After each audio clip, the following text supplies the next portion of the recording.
Sounds fine. Cool. That one's loud.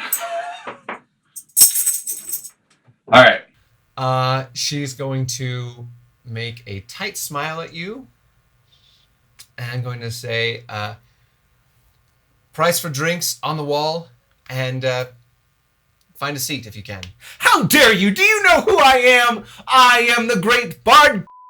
You ought to know exactly who I am. The fact that you don't says that you must either be mentally ill or childish and stupid. One of the two must be the case. I can't believe this. Anyone else in this bar that knows who I am, leave with me and abandon this dumb tavern full of brain-dead individuals who don't even know who I, the great am. Okay. I'll roll a percentage to see how many people know you. Cool. In the bar, and we will roll with disadvantage. Why? It's level 5. And 23% of the people, which is roughly your party, know who you are. And the rest of you, are any of you going to go? Nose all around? You exit the bar alone. Unbelievable.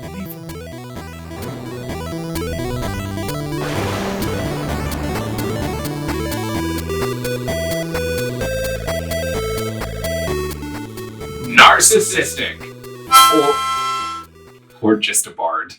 Thank you for joining us. We are in our D&Diagnosis series where we explore D&D characters through the player's handbook and the DSM-V, which is the diagnostic manual for mental health.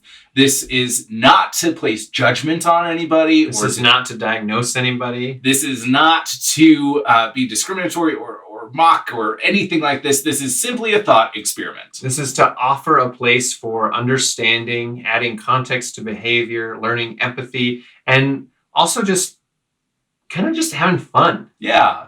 The idea is, what if we created a bard that was narcissistic? In this case, I think it might be more so that your bard just is narcissistic. Yeah. All of the diagnostic criteria is just, it's here. It's met in every bard. So, here we go. Peter will give us an affirmative or a negative blow on his harmonica, depending on if we meet criteria or we do not. First thing, a pervasive pattern of grandiosity in fantasy behavior, need for admiration, and lack of empathy, beginning in early adulthood and present in a variety of contexts, as indicated by 5 or more of the following. 1, has a grandiose sense of self-importance. Is preoccupied with fantasies of unlimited success, power, brilliancy, beauty, or ideal love. 3, believes that he or she is special and unique and can only be understood or should associate with other special or high-status people. Number 4, requires excessive admiration. I think you need 1 more for that. That's pretty strong. 5, has a sense of entitlement, unreasonable expectations of especially favorable treatment, or automatic compliance with his or her expectations. 6, is interpersonally exploitive, takes advantage of others to achieve his or her own ends. Number 7, lacks empathy, is unwilling to recognize or identify with the feelings and needs of others.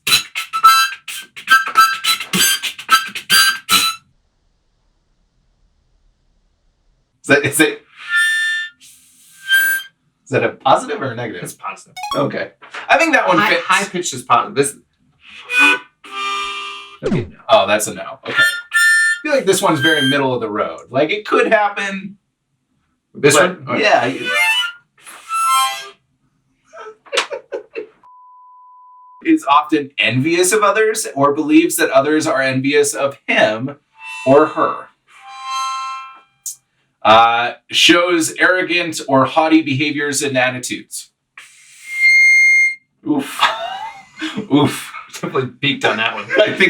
I think I agree with how high pitched that was. Okay, so let's go through this. We needed 5 or more. By my count, we have grandiosity, fantasy, special, admiration. We have entitlement. We have exploitive, and envious and arrogant. So that's 8. 8. Of the 5 that we needed, I'd say. Bards are overachievers generally too, so that's fine. Hey, there we go. That works nicely. Okay, so this is the beautiful thing about this series is that we're able to use some things for role play. I like it because we can take some of the characteristics of these disorders and say like, okay, if we want to make our character live out this way, these are the things that we would need them to have. What's great in a D&D setting is you never find someone who is comfortable in their life becoming a member of a D&D party. It's the lone wanderer. It's the guy whose family was just killed. It's the city guard who was, shamefully removed from duty. And something about the development and course of narcissism is that to have it, you may have special difficulty adjusting to the onset of physical and occupational limitations that are inherent in the aging process. And so you're trying to stay ahead of growing old. And that is something that is so honest to God true of bards. I think of like the 40-year-old bard, the silver fox, the Pierce Brosnan type character where like, a woman's like, maybe I like older men. No, I just like Pierce Brosnan. Right. Yeah.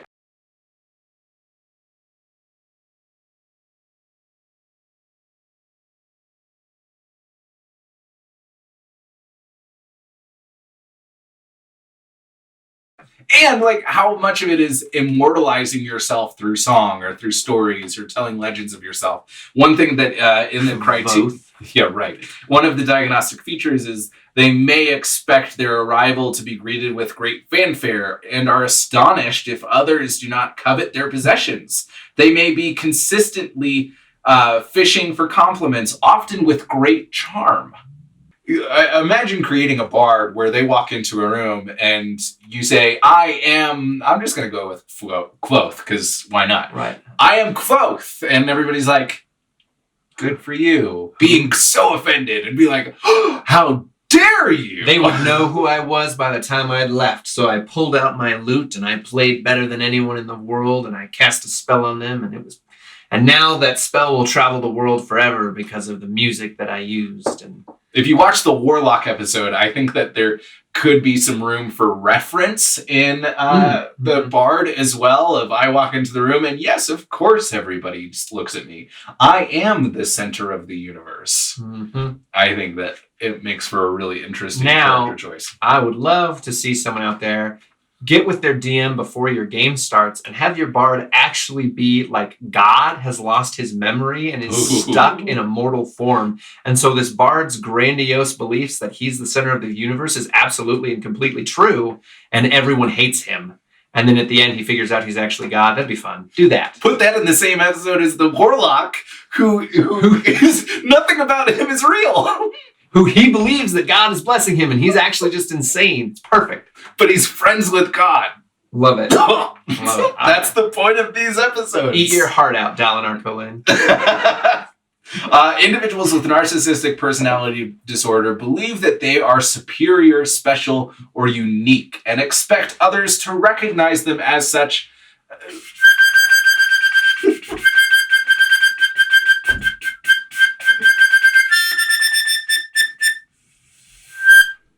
Or take up way more time on an episode with gimmicks that's necessary. Also, someone please make a bard whose instrument is just a harmonica. And that's how he does all his spells, because he can't talk while using it. It's perfect. He has to like finish the music and then and you can take a harmonica anywhere, so you can always bring it to your D&D sessions and play it terribly. It's amazing. The most useful feature in discriminating between narcissistic personality from histrionic, antisocial, and borderline personality disorders, which we've talked about in previous episodes, in which interactive styles are coquettish, callous, and needy, respectively, is the grandiosity characteristics of narcissistic personality disorder. Which basically means, what does it basically mean? Basically, it means that if we go with the thought or the hypothesis that all of your D&D characters are antisocial,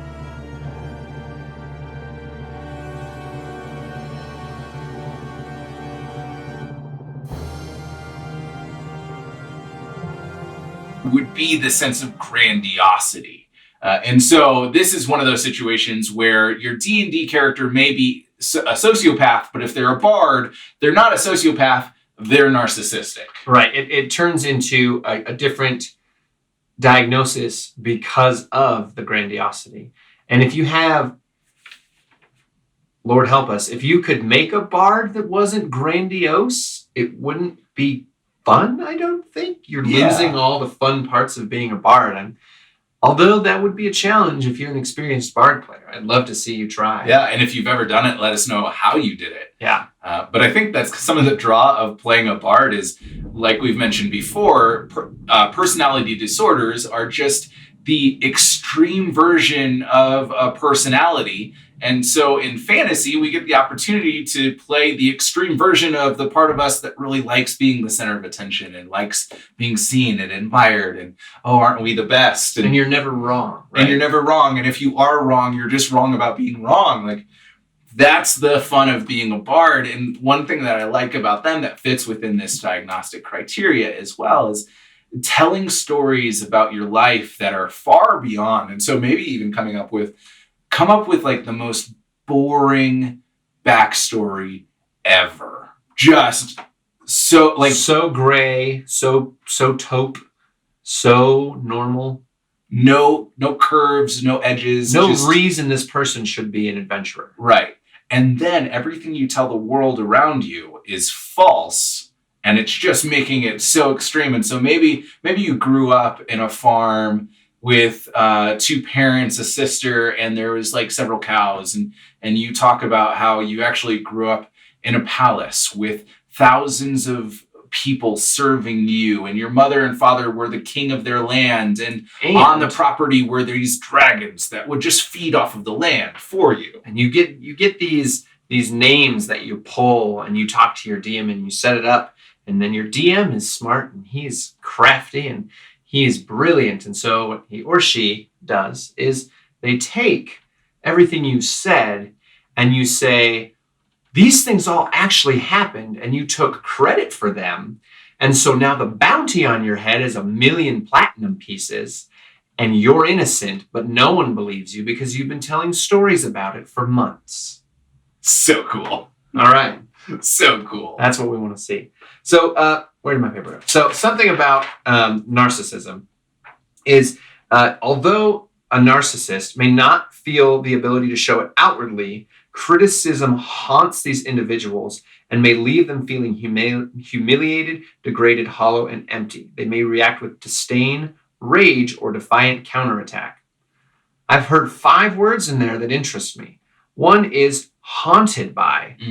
In the D&D world, turn criticism into an actual specter that haunts this character.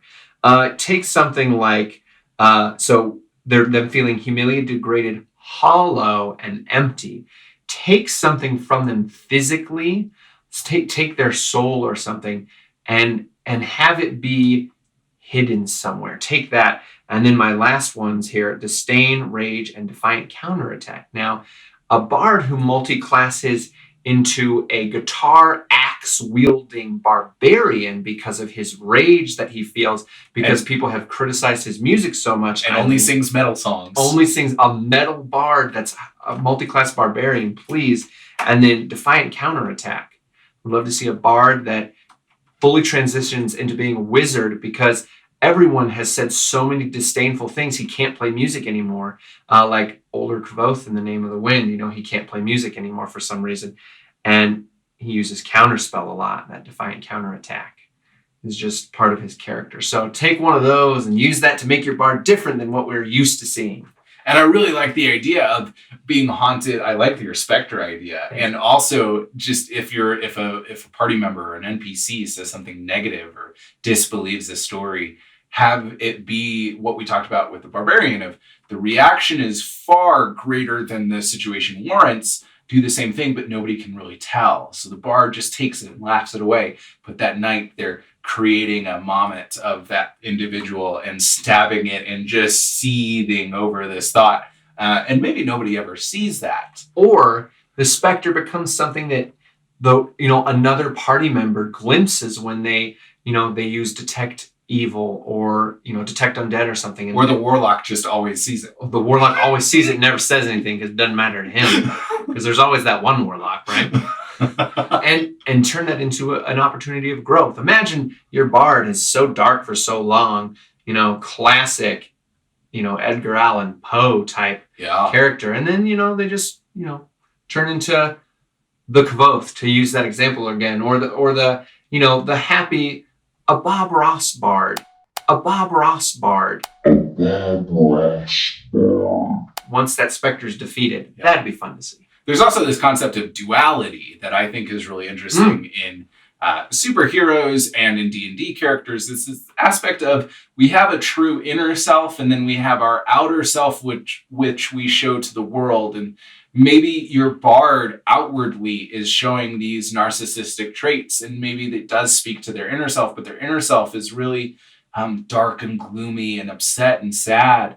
One really easy way to look at this, and I really miss him, but Robin Williams was struggling so deeply internally and his outward appearance wouldn't have shown that. And how can you create a character where there's a lot going on internally and you're thinking through what's actually going on inside this person's head, but at the same time throwing everybody off the scent because you're this grand character and everybody loves you and everybody should love you. And this is something that I love. Liam O'Brien in Critical Role, he'll say for point of fact or simply for aesthetics, or he'll say something like that, and then he'll tell, not in character, but just in his normal voice to Matt Mercer, he'll say, Caleb is terrified right now. But the party doesn't know, but he's letting the other players know so they can get in on who his character is. And it's a brilliant way to get into role playing and help others get into role playing as well. So yeah, I give that a shot for sure. So we hope that this has been fun. Your bard is narcissistic by nature. Definitely. We'll catch you next time.